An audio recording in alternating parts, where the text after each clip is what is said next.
Hi, how you doing? Okay guys, so we are going to jump straight into this video. In this bowl I have some chicken, I have some beef with the brisket bones, I have the cow skin, I have my shaki as well, or tripe, whichever one you choose to call it. Now we are going to add the meat inside a pot of hot water or boiling water. As you can see, I've already started boiling the water and I'm just going to add in the meat. I'm going to cover and allow it to sit for 5 minutes. Now we are not cooking the meat yet. I'm just trying to get rid of some dirt because I took it out from the freezer and I didn't wash it before putting it in the freezer. So in order to wash it and to rinse it properly, I have to go through that process of boiling it for some minutes. All right, now while that is sitting on fire, I'm just going to soak my fish, my dry fish. As you have seen already, those are dry fish. I have 2 of those, and that is catfish to be precise. All right, so I'm going to soak that in water and allow it to sit there while I come back to my pot of meat, rinse it, and after rinsing and washing the meat, this is what it looks like. Now over here I have 2 bell peppers, the red ones obviously, and 1 onion. Now I've gone ahead to cut the peppers and the onion, and I'm going to transfer everything into my blender.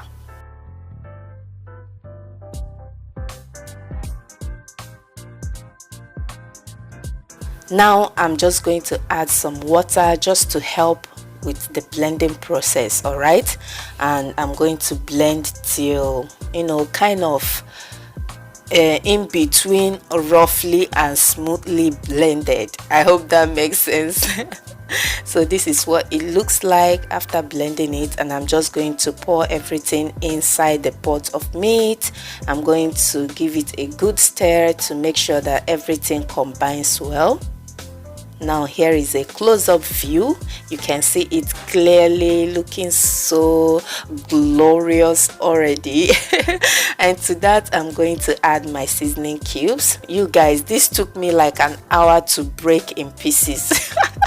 No, I'm just joking, okay? I'm just joking, but it was really tough. As you can see, I have some chunks in there because I did try to break the cubes into pieces and it was tough. I had to throw some of them in there because ain't nobody got time for that, okay? So I just rinsed the blender and added the water in the pot, the water I used to rinse the blender, and I also added 3 teaspoons of salt, and I'm just going to cover that and allow the meat to cook perfectly, okay?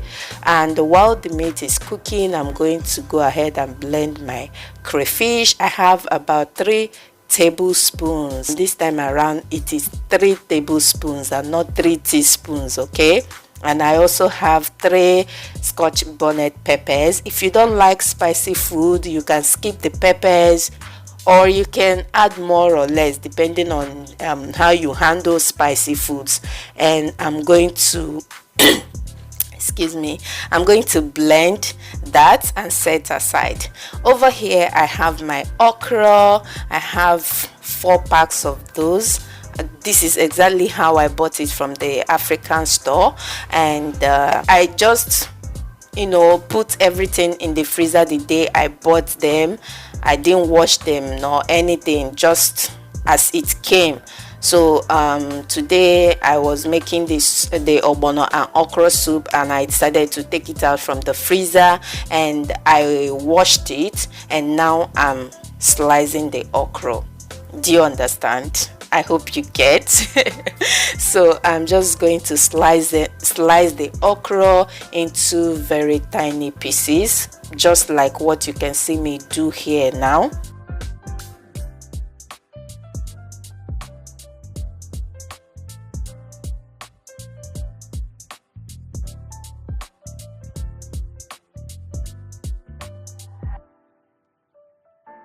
So after I'm done slicing the okra, I'm just going to transfer it in the bowl and repeat the same process until I'm done with the bunch of okra.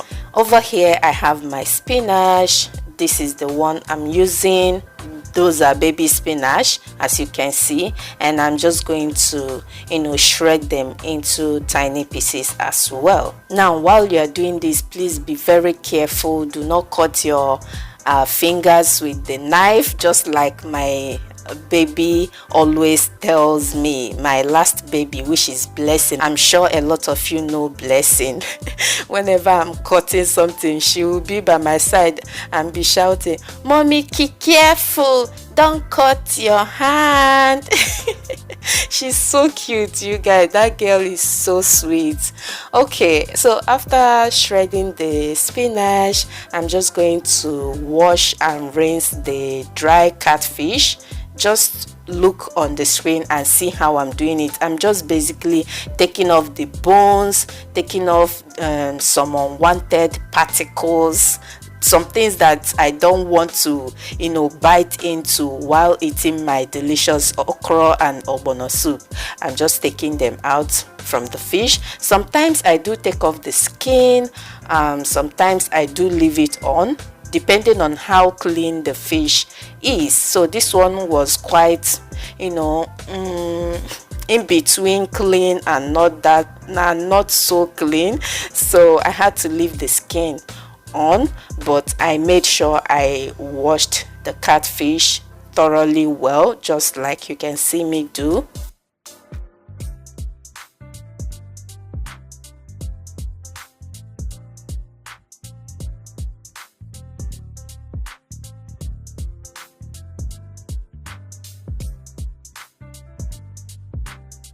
So back to our pot of meat. The meat have been cooking for roughly 20 to 25 minutes now, and to that I'm just going to add more water because the water I added earlier is drying up already. So I just added some more water that will cook the soup. I'm sorry guys if I'm sounding somehow, that's because I have a little bit of catarrh, so bear with me you guys. I have to do this voiceover now. If not now, I don't know when next I will do it. Okay, yeah, so I just added some palm oil to that. If you don't want to add oil at all, you can choose not to, but trust me, you need to add some palm oil to this to give your soup that slimy silky texture you get. So I've just added in the washed dry catfish, and now I'm adding in more salt. You see, I need more salt because I'm making a large pot of soup. All right, now over here I have my blended ogbono seeds. I'm going to show you what they look like unblended on the screen. All right, so I bought the blended ogbono seeds from a woman in my church that sells African foodstuffs. So I like to buy the blended ones from her and store in my freezer. So whenever I want to make a pot of soup, I just quickly grab it from my freezer, open it up and pour straight away. I don't have to start blending it all over again. All right, so I just added that, and I added a little bit more water because if you know me, you know that I like my soup not watery and not thick, just in between. So this is exactly the the texture I like, or I always go for. So I'm sorry you guys. I keep clearing my throat, but it's so good. We must cook this soup today. We must do this voiceover. So after adding the water, I covered the pot and allowed it to boil for 5 minutes, and then I came back and added my okra.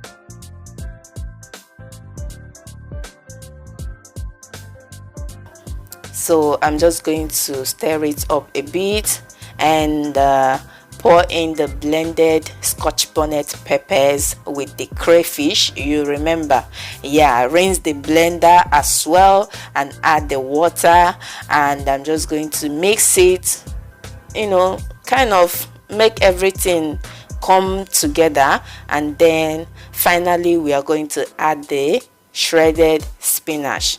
Now if you want, you can use frozen spinach, but I have the fresh one, so I thought I should use the fresh one to give it a very nice, beautiful and fresh color, taste as well. So after mixing in the spinach, I'm just going to let the soup boil for another 5 minutes. Now we are not trying to overcook the okra and the spinach, just give it 3 to 5 minutes at most, okay, and the soup is as good as ready. And I didn't cover the pot just because some people say that if you cover the pot, your pot of okra or ogbono, it's not going to be slimy, this and that. So I thought I should leave it open. Even if I covered it, you guys, it will still come out drawy or drawing and slimy, you get. But they said you shouldn't cover it, so I just left it open for you guys, all right, for the purpose of this video. Normally I do cover my pot. So after leaving it for 5 minutes, I came back and stir everything up for the last time, and you guys, the soup is ready. I enjoyed mine with semolina fufu. You can see it on the screen there, and if you haven't seen this video, I'm going to link it in the description box. This is exactly the soup, the same soup I ate in this video, the picture you are seeing on the screen right now. So go check it out and give this video a thumbs up. See you guys in my next one.